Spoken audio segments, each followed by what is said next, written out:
So let's just kind of change gears from that perspective a little bit. I want to pick Stuart's brain while we have him here today about some of the other problems in the world, so maybe related to energy, but also more philosophical issues in the world today. Possibly war. We could even get into the war in Ukraine. We've talked a little bit about that in the past, obviously. I really want to know, in general, Stuart's ideas on how to make the world a better place for all of us. That's what we love talking about here on Saving the World podcast together. Is what is the perfect world? As best as we can get it. It's never 100% utopia, but how can we make it better, and what can we do? So, Stuart, I just want to throw that question out to you. What is your idea? What is your vision of, I guess, the perfect world? And maybe share some of that with us, and we can kind of dig into that a little bit with the time we have left. Yeah, well, I can tell you this much. There's many people throughout humanity have tried to do exactly what you're doing. And some of it, you could argue, has had a good impact on society and so forth. And some of it has had a very bad impact, because when you get into anything that in order to change the world, you have to change individuals, and you have to change, we form into groups, right? We always form into groups, either whether it's online or it's locally. And the group that will always exist, I think that should always exist, is the family, right? That is one example of a group where you as a sentient person are able to recreate life, and you're able to give advice to your child based on what you think is right and wrong, right? And many people have come and gone who have, we look at like various religious leaders and political leaders that have come and gone who have set out to change the world. So this is something that is a delicate subject, in my opinion, because it doesn't always go the way that you want it to go. The intent to save the world can backfire in many instances, right? An example would be Hitler. Okay, I hate going back to this, but when I've always been fascinated with World War II, because it was this technology was emerging at such a fast rate that it was more about technology. It was a mechanized warfare. It was no longer the trenches. It wasn't about how many bodies you threw at it. It was about who could out-manufacture the other side in bombs, airplanes, tanks, guns, and so on, right? That was what made the difference, right? And, Hitler was somebody who set out to change the world, and arguably, from his perspective, he set out to change the world what he thought would be a better world, which was to create basically he saw white people, or the Aryan race, he saw them as the most pacifistic people. They were more interested in business and civilization and creating societies than they were about creating tribes and warring against each other. So in his mind, if he could just make the whole world run by this race, that in the end would have a net benefit where it would end all wars. Okay, that was his philosophy, right? Now, I don't think that's a good philosophy. The world doesn't think that's a good philosophy. Like, the vast majority of the world agrees that that was a bad thing to do, right? And everything else that went with it, right? But he set out on that endeavor, and it was catastrophic, right? And it was fueled by the sentiment of the reparations, the vengeful reparations of the Treaty of Versailles, where Germany was held with this burden of repaying. Like, it's like, oh, the war was your fault. You have to repay all these war debts, and to do that, they just printed money, and they had huge economic failure, which ticked off a lot of people, right? Right. And so, I fear that this is an issue in Russia right now, is that, we in the West, we see, Putin is he's a bad guy. He's a big bad Hitler guy. He's a dictator and so on. And so because he's so bad and so evil, everybody over here seems to think that, and you support Ukraine, flags everywhere. I stand with Ukraine. They don't want to hear anything of the Russian side of their opinion on this and so on. That we can fall into that trap of creating an environment within Russia, depending on how this thing goes and how it ends up. If Russia comes out of this in a very poor state, like Germany did after World War I, if their economy gets decimated, if for some reason this makes their country fall apart or whatever, that could brew up a group of people that will have the resentment that happened there. So it's very important that we don't look at things in like a black and white sort of scenario and say that there's, that we can change the world and we can change it once and for all and create. I think there are improvements that can be made, right? But to say that we can create a society that would endure forever, like we can create a system of improvements now, or we can think out a new way of monetary system, a new way of all these things that would endure for eternity. No, I don't think think that. And that's possible. that's never been the goal, is like I said, with utopia, it's a ever-changing target, right? You'll never get there. It's never perfect. We're never going to be immortal gods, as far as I know, anyway. Maybe someday, but you can hope. But the point is the target is there, and that we're trying to constantly make it better, whatever we can do. Also, we have a key word added at the end of the project, and that's together. Right. So like specifically try to avoid any like us versus them, like these people are the good people and these people are the bad people, so we need to prove how civilized we are by getting rid of the bad people who are uncivilized. So definitely very much the issue is that if you don't have a dividing line of us and them, right, is that there's very many people in the world that are victim of something, right? There's a big group of men in the West who feel rejected by women. They feel like there's no hope for them to have the American dream, right? And these people are attracted to people who divide it and say, oh, these people over here, these radical feminists, they're wrong, like they're degrading women, they're creating this environment that is not good for men. Marriage is a bad thing for people financially. If you get a divorce, the man pays for everything, right? So this is an issue, is that it's actually very difficult to get people behind you, to actually make people move and follow you, unless there's something in the world that you can say is wrong. Like you can say, this is a bad thing. We need to stop doing this, right? Right. And, we kind of, in society, we have sort of done that, and the pendulum has swung, back and forth. And right now we're saying, everybody's saying racism is, like, everybody's kind of agreed racism is bad for the most part, if racists or people don't like any of that and everything, right? But then you also have like people who are saying, okay, yeah, races are bad, and we need to fix all of the problems that happened in the past, right? We need to repair all the damage that has been done by colonialism and racism. And even now Poland is saying that Germany owes them 1.5 trillion or some odd dollars as war reparations for World War II, all the damage that was done. They need to fix all that. They need to repay all that. Like they need to repair the damage that's been done, right? So the issue is that this pendulum swings back and forth, right? And oftentimes it just swings too far. Like you need like an equilibrium, right? You need it to swing to that equilibrium, and don't swing too far and start making the world worse, right? And I feel like that's a natural. It is a kind of a natural progression to want to repair things that have happened in the past, which we can't undo. And many of these things have not happened to us individually.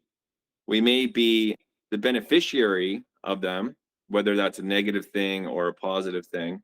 We may We may be in a lower economic status because of past transgressions, and we may be privileged, they say, because of what our ancestors did. And, you look at the United States after World War II, they received all of this economic wealth because of the victory of World War II and the industrialization that they created, right?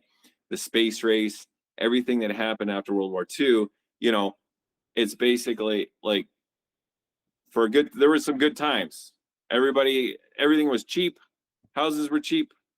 You could get a job doing anything and you could support a family on one income, right? And now we're kind of at the end of that stage where it's starting to the equilibrium is coming. Capitalism and the West, we're seeing like a collapsing here. We're seeing this with inflation, with huge amounts of inflation, right? And so whatever the solution is, a key part of it needs to be forgiveness, reconciliation, and allowing the past to exist such that we can learn from it, but not digging too deeply into it. And this is a principle that we as individuals need to embrace, right? But also as societies and as groups of people, we need that as well, right?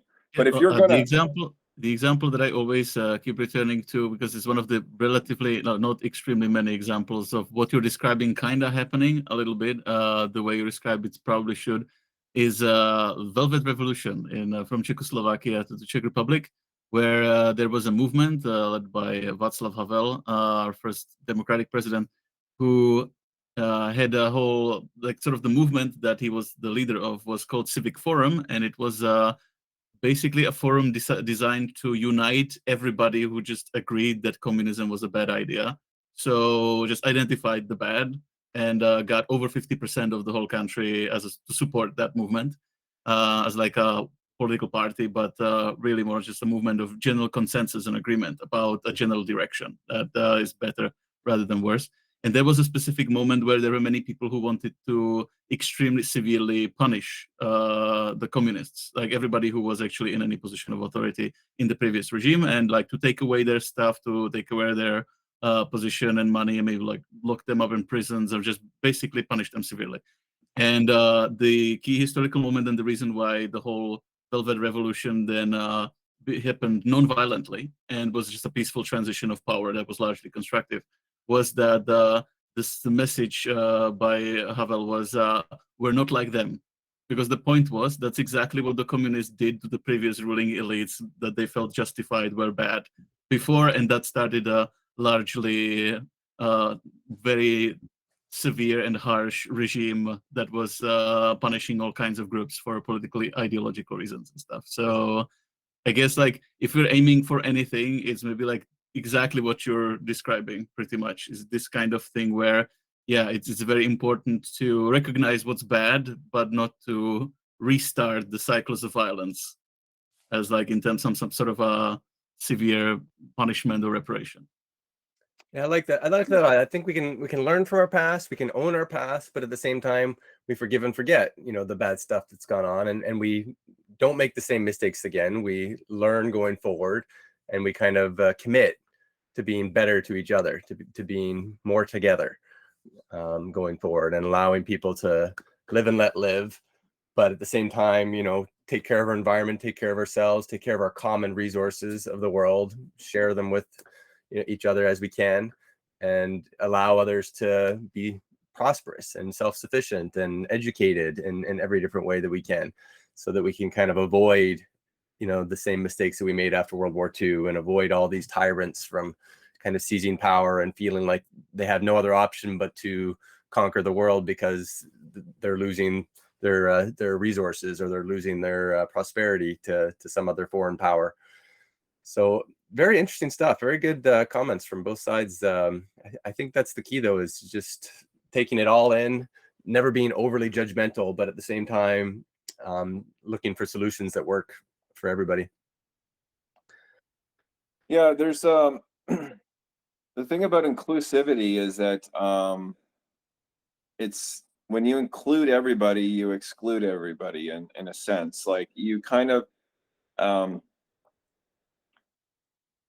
you know, like you can't have a vegan barbecue without excluding meat eaters, right? Right. And vice versa, right? You know, I had a I had a YouTube channel there for a while. I did video gaming, all this stuff. And after I finished solar, I just kind of took a break and did that.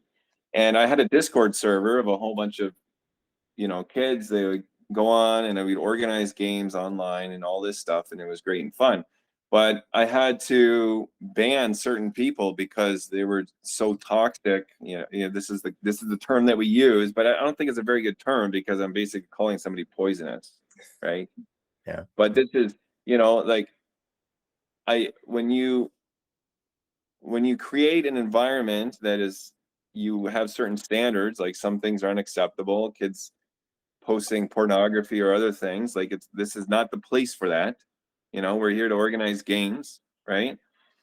You know, I have to ban some kids. Well, now because I've drawn a line, you know, there's certain like certain people within our human existence, and this is part of the human brain, I think. Some people, they see that line and they want to tote that line, they want to cross that line, they want to walk the line, they want to tiptoe on it, you know, right? Because that line is created, they want to kind of go over it and see what the other side is like, right? Maybe curiosity, or maybe just antagonism, or whatever it is, right? And so anything that you do, you have to create that line, right? So there has to be lines you know, if you want to create a movement, you want to organize people, there's certain things that you have to say are acceptable or not within your organization. Like you have to put your foot down, right? Which excludes people. It is exclusionary. This is what businesses do. You know, I learned in running a business that when you discover that you have somebody in your organization that is toxic to the organization, okay, they have a very bad attitude, anybody that you put them with, they bring those people down, or they make them, you know, poor to the organization or getting the job done. It's very important that you remove those people from your organization as quickly as possible. Okay. Right. Now you may try some remediation stuff, and people can change. Okay. But you run a very big risk, okay, of losing some of your other people who are putting in time, they're doing the right thing. They want to get recognized for their work, and somebody else there is, maybe they're just hanging out, they're not doing their job, or maybe they have a negative attitude, or they bring other people down, they are insulting, or whatever it is about them that's toxic. Okay, it's important that those people are removed from the organization, because otherwise you're going to lose all the people that are keeping their mouths shut. They're not the type of person to speak up, to try to change the organization. They're going to look for another job. They're going to move to an organization that respects the fact that they're putting in the work, that they have a positive attitude, that they like where they work for the most part. They just don't like working with this guy. Yeah. Nobody likes working with him, right? And That's so in your point, organization, you have to create those lines, yeah. right? I think the best line that we've created in the past, and you're right, like not everybody can be kind of happy in the world. I'd see our biggest enemies are, you know, psychopaths, sociopaths, narcissists, tyrants of various kinds. And there's always going to be those kinds of people in the world. Or ideological extremists of various kinds. Extremists, yeah. I think, and those are kind of the enemy, I guess you could say, even though, you know, hate the sin and not the sinner is kind of the concept. But anybody who basically believes that they should be on top and they should be able to enslave others, or they should be able to take advantage of others because, you know, dog eat dog. And that's, you know, that's definitely the mentality that we're fighting against. So to try to say, but also, that's the line we're trying to draw. Those are a substantial minority population-wise. Yes. Hopefully, and you know, hopefully even they'll realize that that's just not a great way to live your life, you know, especially in a open world where things are transparent and people can see your crimes much easier than in the past. And you know, people like that will not win long term, I don't think. You know, they have in the past, and it's been a great way. Dog eat dog capitalism's worked very well for many people for many years. Well, but I feel like I would say that they can make sure that everybody loses, including them. they could. That's why I think this movement is so important, is that we can kind of zero in on what those real problems are, zero in on those lines that need to be drawn as far as, you know, what's fair and what's not, what's a sociopath and what's not, what's a psychopath, what's a tyrant and what's not. For instance, I have one practical example that I would like to ask Stuart about. So the thing you describe, I think most commonly people would associate it with, okay, so you create a free speech platform and it's immediately occupied by Nazis.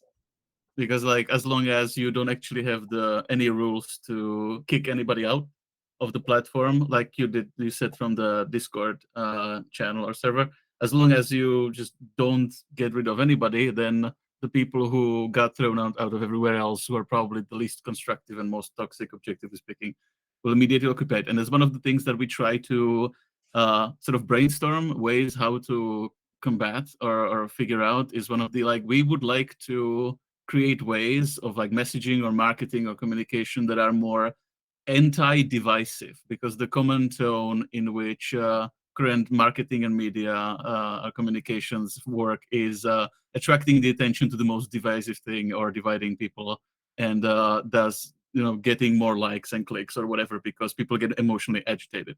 Did you have Well, any this thoughts is on like how you can address any like this kind of problem? yeah. So, but this is the issue around power: is that power is inherently divisive, right? We create these in groups and out groups so we have a sense of safety, right? An example is your home, right? Within a home, if you have a family, you have a typical family, you have an in group and an out group, right? You don't just let anybody walk into your home, right? You don't allow people to come into your home and do things that you think are inappropriate. You kick them out, right? So any system of power is inherently divisive, right? And it has to be that way, because if it isn't, people go where they feel safe, right? And this was really experienced with the whole COVID-19, right? If you were on the side of the fence where you were pro-vaccination but not, they changed the definition of vaccination, where it used to mean that you got vaccinated, and then it became synonymous with herd vaccination. Like everybody, you know, vaccination means everyone gets vaccinated, not like you individually, right? So this was extremely divisive, right? Because the people who wanted to remain unvaccinated, okay, in their minds, like, there was a great injustice for another individual, a person who has equal value to them, whether you're a president, a prime minister, or whatever, or a local health minister, somebody who has the same worth as an individual, to dictate to them that they needed to be vaccinated or they would suffer losing their job, losing their livelihood, not being able to fly out of their country, not being able to travel between provinces, having to wear a mask, having to do all these things. To them, that was a great injustice, okay? It created a dividing line. And you know, the vast majority of people believe, you know, like, we were like, oh, it's for the greater good. But for them individually, for many people, it was, you know, like, you only have one life to live. We all only have one life to live. When I die, there will be no more Stuart Watt, right? So for me to do something as the greater good, like, I don't feel like this is like I'm going to war. You know, getting the vaccine, to me, was not going to war, right? Because, you know, people do their research and they say, oh yeah, I'm not gonna, you know, get you know, for many people, the actual threat of COVID-19 to themselves was very minimal, right? It was like a common cold or less. Like for me, I got COVID-19, I didn't even feel it, right? Most of my family didn't feel it. So the risk to me was basically zero. And that's the appearance that I have. I don't know scientifically whether it is or there's long-term effects. But to me, the appearance and the emotions there is that there's zero risk, right? Whereas taking a vaccine that I don't know much about, I've been told it's safe. Well, people have been told that things are safe all throughout history, right? Asbestos, safe. You know, these various drugs, safe. And that's why they created all of these guidelines and all of these trials before they test them on humans, and they do certain tests. Well, because of this panic, this big society panic that that was created, you know, people, this has all been rushed in. We have to do it now. This is going to collapse our economy. This is going to kill grandma, and so on, right? You know, this massive hysteria that was happening. You know, for some people, this vaccine is not safe. You know, we know that that people have been harmed by it, right? So, you know, you think like, if this is a gamble, right? I can do nothing. If I do nothing, I don't get the vaccine, right? I can take the vaccine and risk these things happening to me, or I can risk getting a common cold, right? And, you know, for a lot of people have this, they embrace society, especially if you're in the city, right? Because everything is brought to you underground. You don't have to think about where your electricity and, you know, everything comes from. But if you're in the country and you're on your own, and you're used to doing things on your own, right? You're used to, you know, when electricity goes out, right? You can't flush your toilet because you're on a well, right? You don't have unlimited water coming to you. You have to fix things. You have to know how to fix your own car. You have to know how to fix your own thing because the closest mechanic is an hour away, right? These types of people, they live a different life. They live in a different universe, so to speak, right? They have a different upbringing. They have a different sense of what's real. They have a different sense of what's important, right?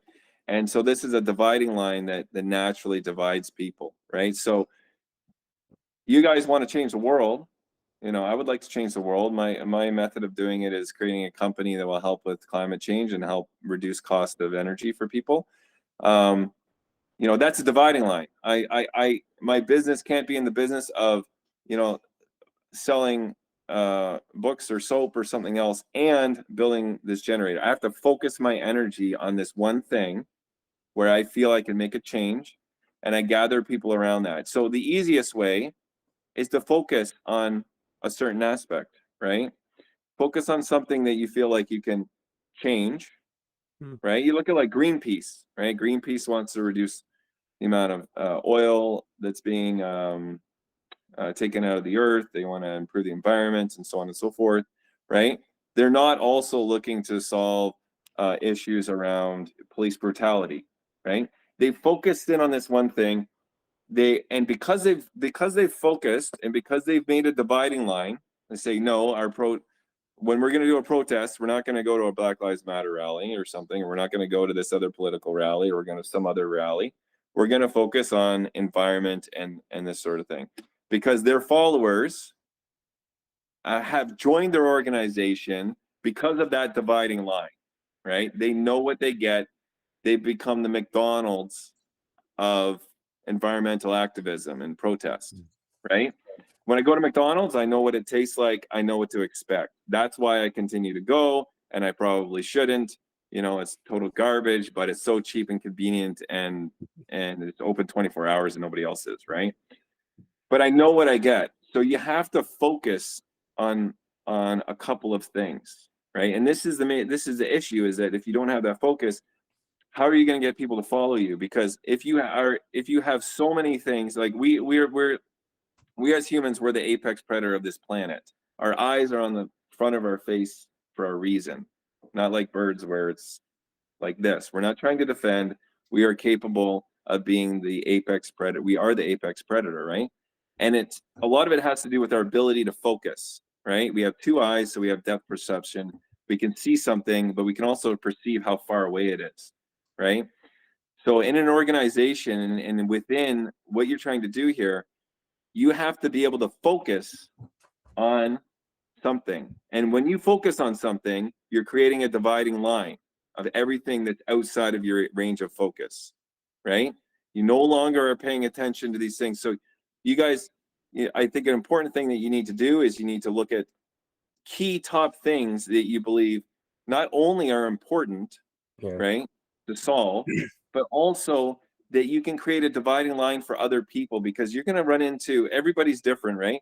And I might be, let's use religion as an example. I might be a Muslim, a Jew, or a Christian or whatever, but I also believe in climate change. Like I believe that we need to do something about our climate, right? So that now I can sit in the same room as somebody who has a completely different religious belief than me, but we have this one thing in common, right? And when you scatter that focus, so you're not focused at all, you can't be focused on many things. It's impossible. You have to focus in on one or a key core vision, right? By doing that, you have to eliminate these other things. And by doing so, you're actually allowing these people who have vastly different opinions on things. You could be gay, you could be straight, you could be Muslim, Jew, whatever. It doesn't matter, because when we enter this room or this podcast, or we go to this meeting and we discuss how we're going to grow our organization, how are we going to implement the change that we want, how we're going to, start to act, and get the message out there, right? Yeah. We have to be focused. Everybody in that room is there for that one singular reason, or something that is, like, it might not just be one singular reason, but you can't have like 100 different things, because then you get nobody.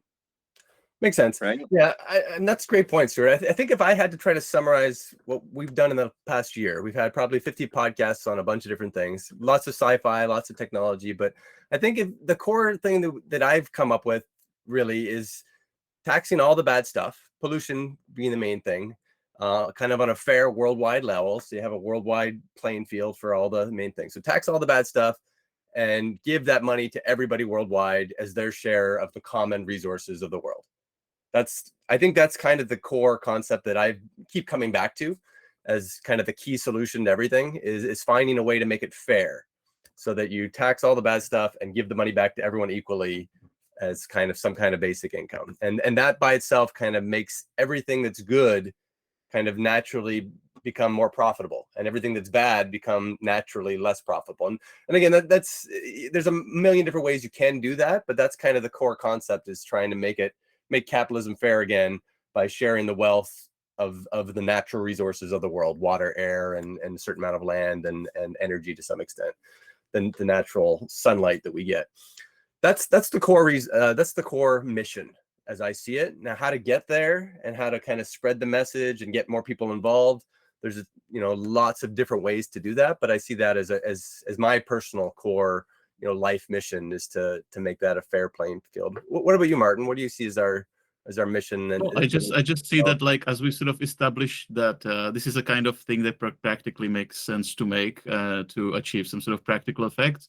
I think the reason I brought up the divisiveness issue is that we've identified that the main obstacle is the divisiveness of communication as it is in media and education systems and stuff. So I guess we sort of realized that we can't just simply easily do one thing without in any way trying to find some way to address the other, because you still need to get people on board. And if the fact that we have a good solution that you can rationally explain practically works, I don't think would be, we agreed, wouldn't be sufficient by itself as like to convince everybody, as long as there's this huge divisive pressure that's sort of othering everybody to everybody else, and making sure that everybody's jealous of everybody else and hates everybody else and stuff. So we still, I think, kind of need to have this sort of dual focus, but we did narrow it down to these things. Thank you. There's a natural, especially nowadays, like, people want to be inclusive, right? There's a big anti-bullying movement moving through the West, and we don't want to be mean. Like, we don't want to hurt someone's feelings for the most part. And, you go online and many people like to be mean, right?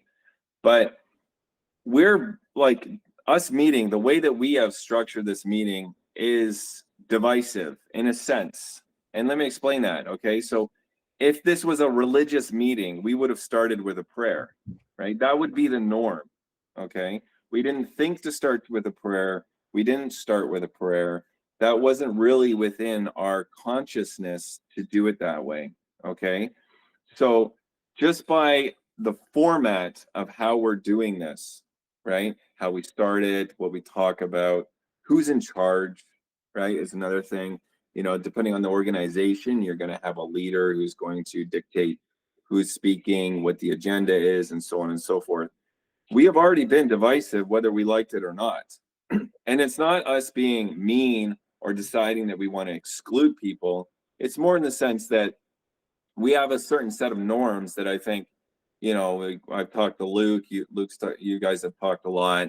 You know, there's a certain standard of how we discuss and, you know, allowing other people to speak and so on and so forth. But, you know, this is actually divisive because in certain cultures, in certain areas, you know, not everybody would be allowed to speak, or not everybody, you know, there would be a certain order and certain things would not be allowed to be said.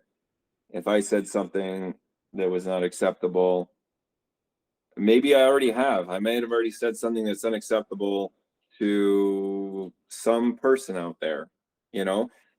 In Ontario, like we have this thing where schools, they acknowledge Indigenous land. Like they basically, before they start like any meeting or whatever, they'll say along the lines of, you know, we recognize that this is on the land of such and such First Nation group, right?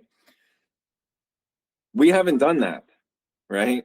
That could be offensive to somebody, that we didn't take the time to acknowledge whether or not, I don't know if I'm on some land. This is not something that is of a concern in my life. Like I haven't been informed of it. It's not of a major interest to me. So, you know, we very much may be offending people right now, right? So, you know, we have to accept the fact that you're going to offend people, right? And you have to draw the line. Now, when when I talked to you, Luke, about this in the past, solutions that you're proposing, you know, these different ideas and things are very much outside of the power that myself, or Martin have, right? We're not sitting in the prime minister's seat or the president's seat saying, how do we solve this problem? Let's increase taxes. Finance minister, increase the tax by 5%. We solve the problem, right? What you can actually accomplish is you can accomplish, you know, you can talk about some of the things you like to see change, but you have to narrow in on certain core things that you want to happen. And that's definitely where you can get people to agree on.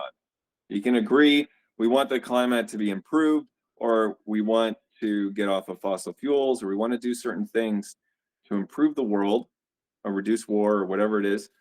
How we get there, we don't always know. We don't always have that tactical information up front, right? You start off with the vision of what you want to accomplish. That brings people in together, right? And says, yes, this is what we want to accomplish. How do we get there? Well, the more people we have, the more human resources and more of a think tank to come up with those tactical strategies to grow your organization, to actually start to get the message out there, right? And that is maybe where you want to take it.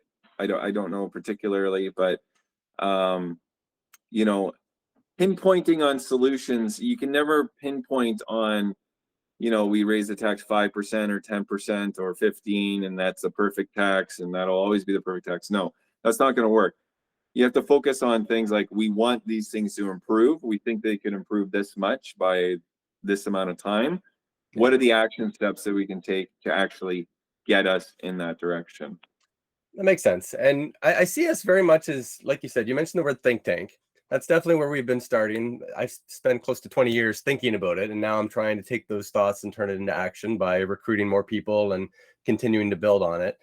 I kind of think of us as, you know, our end goal as a Saving the World Together organization is to come up with a variety of documents that are constantly evolving, constantly being inputted to by people around the world. And eventually to kind of put them together into some kind of new worldwide constitution of some form. It could be as simple as one page if we boil it down, you know, with tons of, supporting documents. Like with Alexander Hamilton, he had hundreds of different documents supporting the U.S. Constitution, and eventually, I think it's just a matter of trying to rewrite that for everyone in the world as much as possible. But also to point out more, maybe specifically what Stuart's driving at, the things that are written up or devised by us are supposed to be practical projects, a thing that can be done. It's not just, wouldn't be great if. We've sort of already started to use the time that we've sort of think tanked about it so much so far to sort of establish specific projects that have like addressing a specific problem in a specific way. And then it's about communicating it in a way that the people could get interested, specific people in that specific project, and they wouldn't have to be focusing on everything else.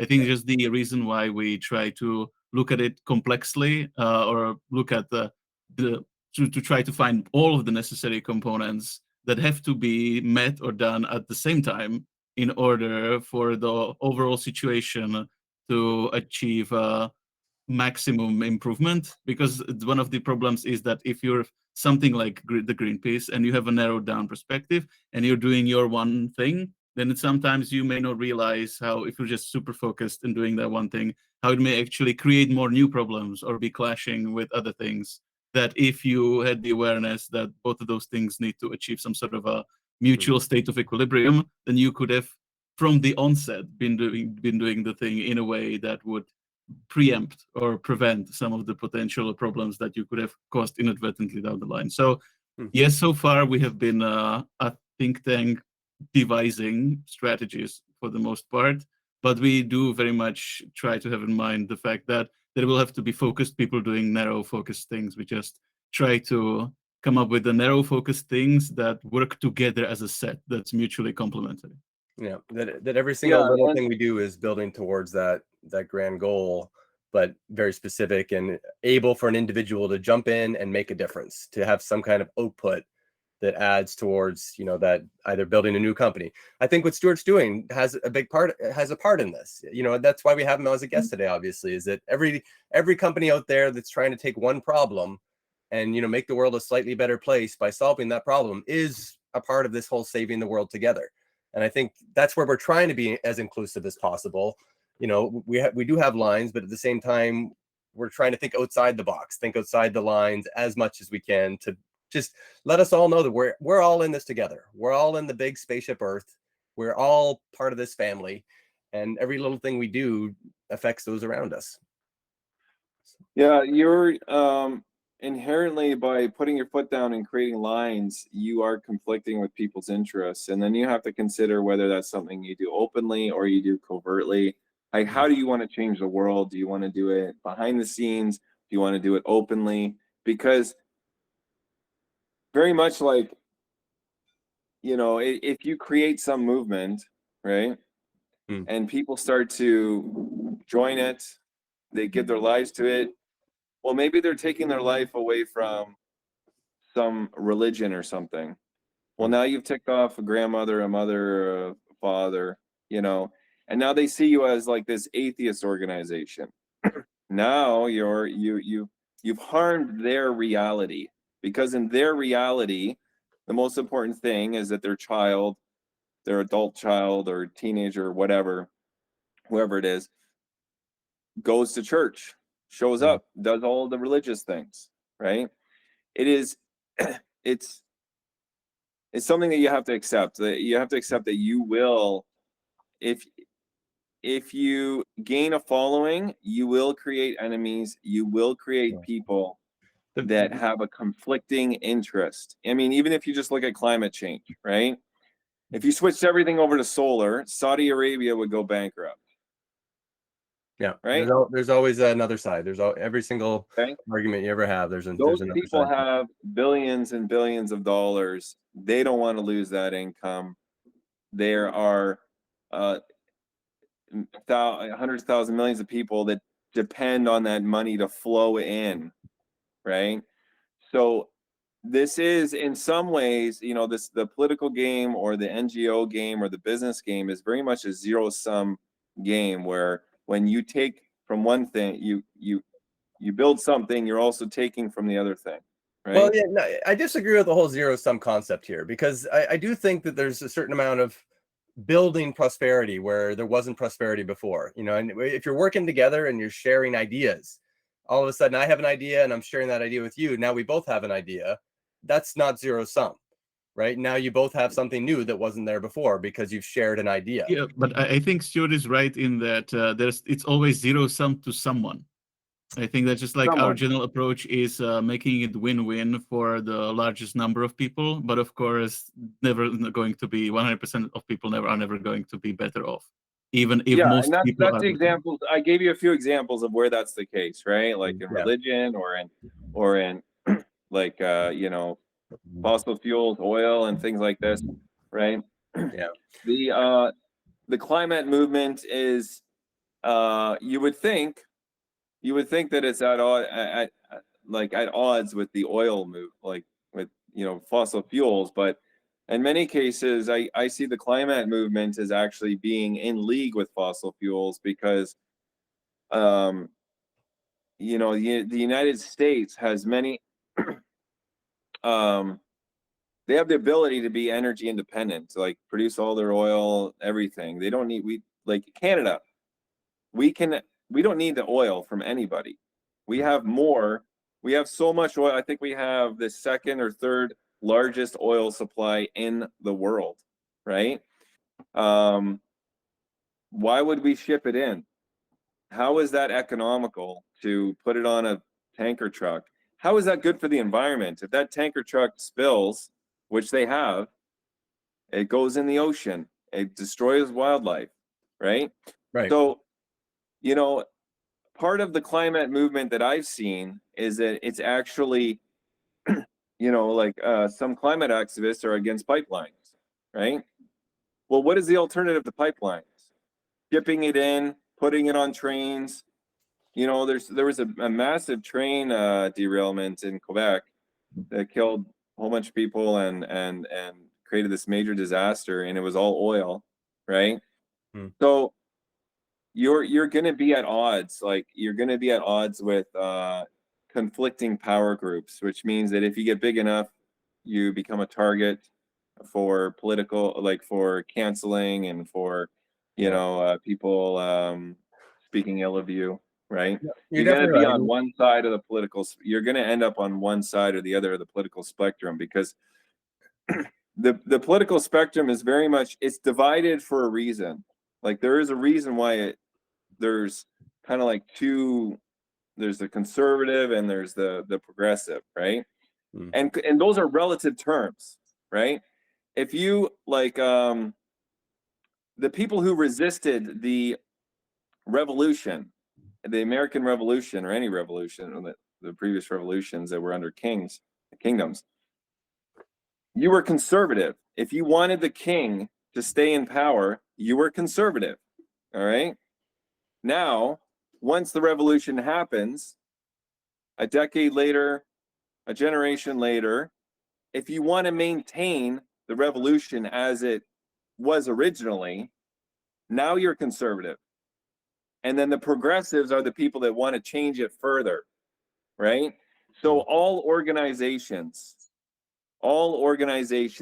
become conservative over time, right? Because you create a group of people that believe and think a certain way, and those people grow older, and change starts to happen. Change conflicts with those original ideas. Like imagine this organization. Imagine you create an organization, you get 1,000 people, and you grow it over time, over 10 or 15 years. You're going to have people that started at the beginning under a certain set of leaders and a certain set of values. Those values are going to evolve.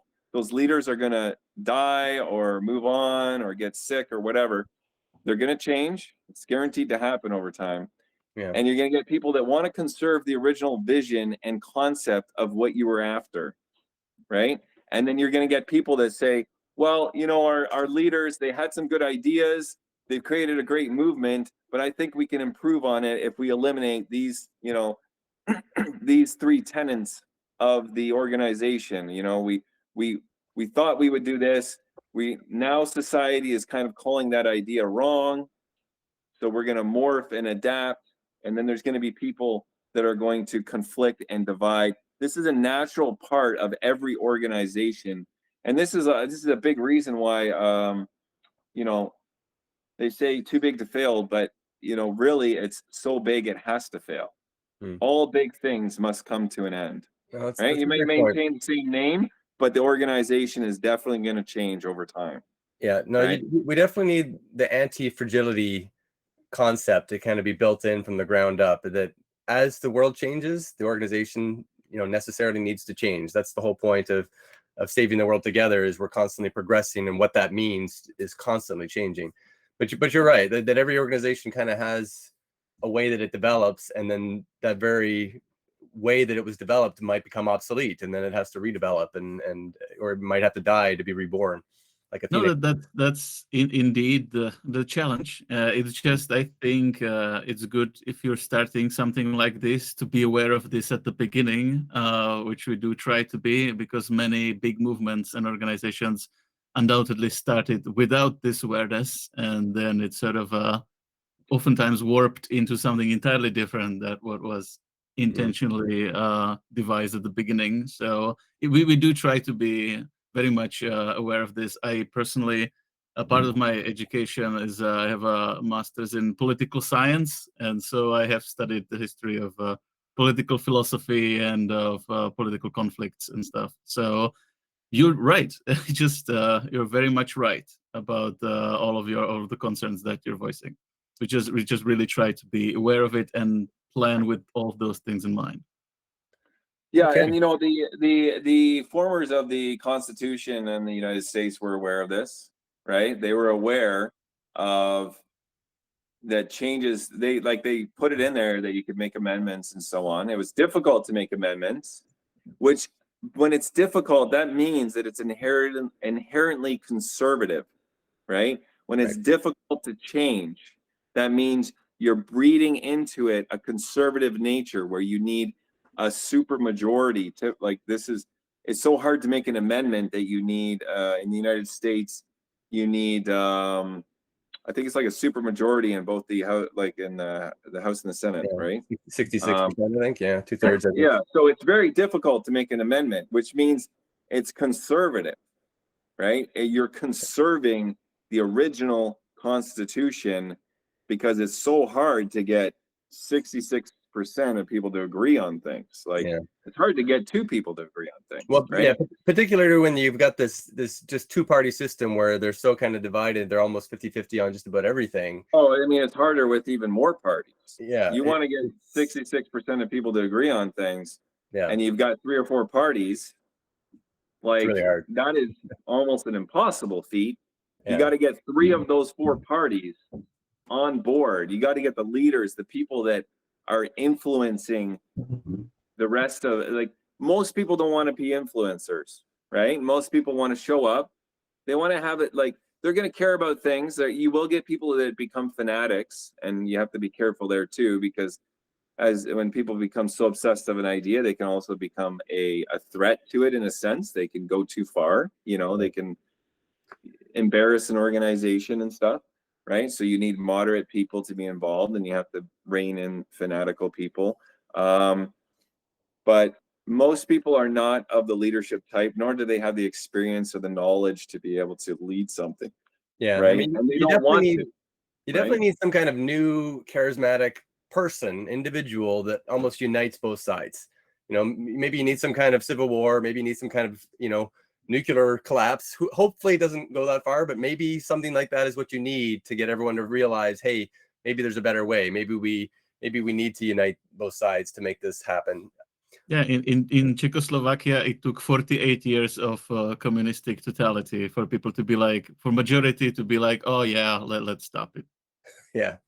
So, but I think that's the goal, is to at least have that in place so that little by little we're ready for it. Whenever the world is time to change, whenever the world is ready for change, whenever the world is ready to kind of accept some of these new ideas, you know, it's the successor to capitalism. Whenever capitalism fails miserably, and I do believe it will fail or change very significantly in the near future, probably within our lifetimes, the world will change very significantly one way or the other. And the goal is to kind of be ready for it whenever the powers that be decide it's time to change, or whenever the masses finally decide it's time for a change, that organizations like this are kind of ready to lead the way. We've already been thinking about it for 20 years. We've already got the documents in place. We've already got, a certain amount of following in place that we're ready to just jump on the ideas when the time has come. There's nothing more powerful than an idea that's time has come. And I think, getting there one day at a time is a great goal to be a part of. Yeah. All right. Well, thanks so much for joining us today, Stuart. I really appreciate your time. One more thing, unless you got to go. No, we're good. We're good. I just was one more topic I wanted to mention, and that is there is an opportunity in the West where there's like an existential void, right? And I've experienced this personally, having grown up in the universe of religion, where for a long time in North America, religion was the source of meaning, right? So when you were born into a married household, man and woman. You went to church on Sunday. You definitely didn't work on Sunday. Nothing was open, and you had a view of, there's somebody, there's even for people who weren't believers, there was still this concept of good and evil, right and wrong, certain things that you do and don't do and whatnot.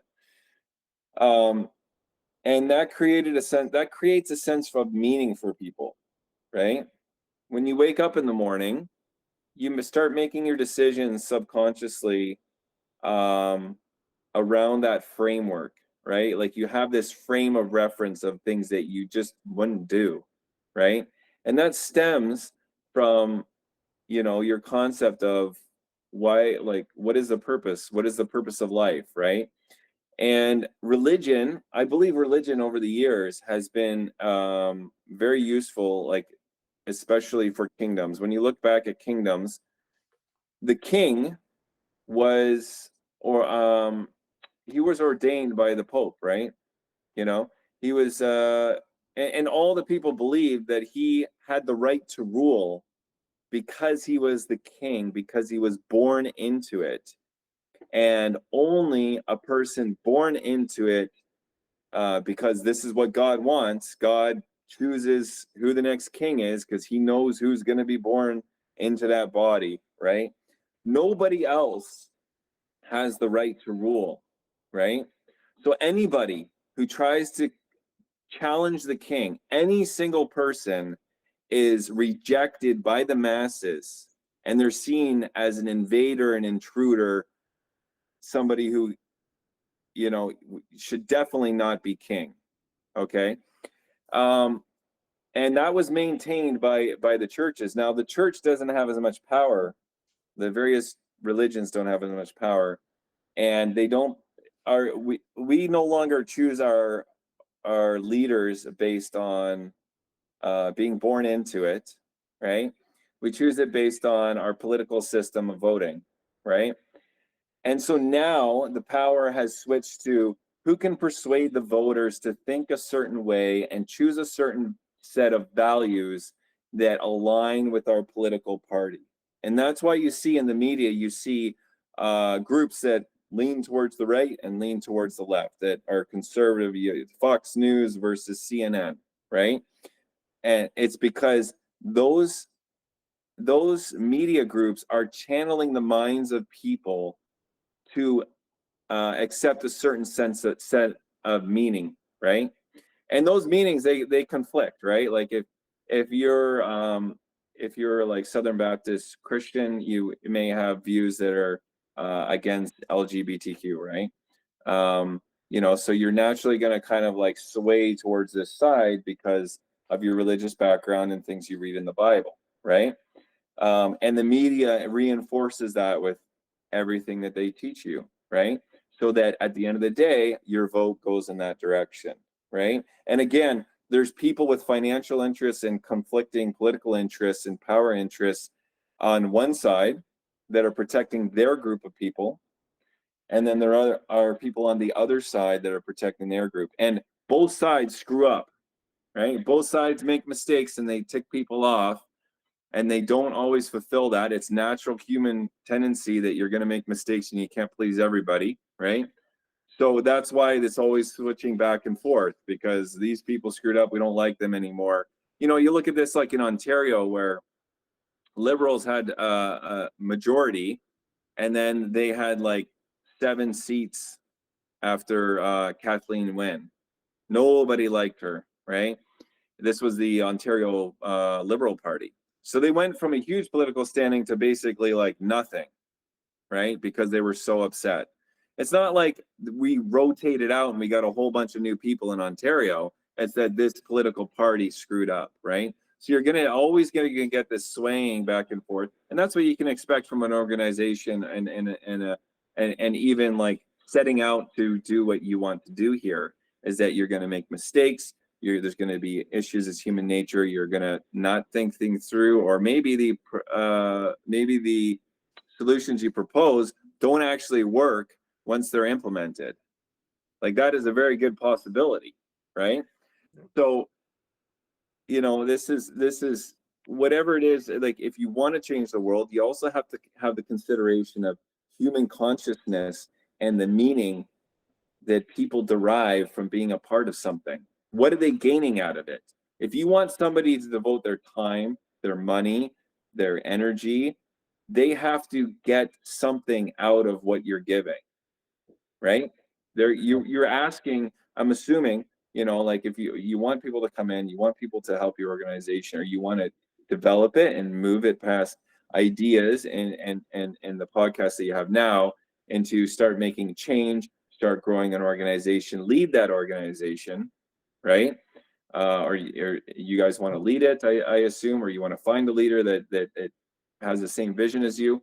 Well, you know, you're going to, has to be something on your mind of, what is the meaning? What do you gain out of it that is above and beyond, or fills a void that somebody is missing in their life? You know, like, I being a former religious person and having worked in this field, I can tell you that this is one of the most important driving forces in getting people to back the message that you have, right? The leaders of religions have their power and they have their position because they are focused, right? They're not divided. They're not, you know, doing some other, you know, like the Pope is not also running Tesla on the side or something, right? He is there with one mission, and that is the Catholic Church. And this is the only thing that he's doing. That is 100% of his life, right? And so, first and foremost, as leaders in this industry, in this endeavor, you have to accept that people will only be involved in this as much as you are willing to be involved, and that you know, this has to become every aspect of what you want to do, right? If you want somebody to be involved, they want them to vote an hour, well, you better be willing to vote 10 hours, right? And if you don't, then they're going to end up leading your organization in the near future, because anybody else in the organization is going to gravitate towards those people that are actually making the work happen and getting things done. And if you guys butt heads, they'll make a new organization and you'll be gone, right? Yeah. So, you know, these are important aspects you have to consider when you're going along that. And if that is the direction you want to take, of leading people and creating a movement, then you have to understand that that is a crucial aspect. Is at the end of the day, what do I gain from following this direction and vision that you're creating towards a better world? What do I get out of it? Right? What's in it for me? If you want to say something as simple as community, right? Just someone to talk to when we're frustrated, we're sad, we might be depressed that the world is the way it is. How do we make it better? It's not meaning though. No, community is a byproduct of meaning. Okay. Right? When you go to a church, you go there, you get the community because everybody shares a sense of meaning. There's a reason why they're there. There's a higher reason, because what happens is if that community breaks down, many of those people will still have that meaning, and they'll look for a community. They'll go to a different church, like that's next door or in another city that has that same meaning, and they'll get the community there, right? So community is not meaning, right? Community is a byproduct of meaning. Yeah, I think Stuart's absolutely right. I would just say, based on what we were developing and talking about so far, our project is in large part, if it's philosophically anything or spiritually, it's futuristic in that, in a practical sense, in that I think the meaning that we should try to communicate and give people through trying to do these various works toward the future is a vision of a future that's specific, and where what kind of place people can have in it that's offering something better than currently capitalism does. But of course, we definitely have to brainstorm a lot about that specifically to make that message much more specific and clear, and the meaning that comes with it. Agreed. Yeah. Let's build the world that we want is really the core vision. And what are the problems? How do we work towards them? No, that's great, Stuart. Thank you so much for offering that. I think I'd like to hear your thoughts on what I just said too, and Yeah. Martin as well. We're If you guys can elaborate on. we're definitely at a key turning point right here, actually, with, Martin just we're thinking about going full time with this. It's been kind of a few hours a week, maybe 10 hours a week for the last year almost. But I think we're really close to being at a point now where we want to really kick it into a new level and a new high gear to try to figure out whether we can recruit other people or what we can do to really push this organization to the next level to actually make a difference. So this is a start. This is having you here, having a good discussion, a good third-party perspective on what we're doing is maybe exactly what we needed to kind of take that away and think, okay, where do we go from here? How do we actually make a difference? And thank you so much for sharing your thoughts with us today, Stuart.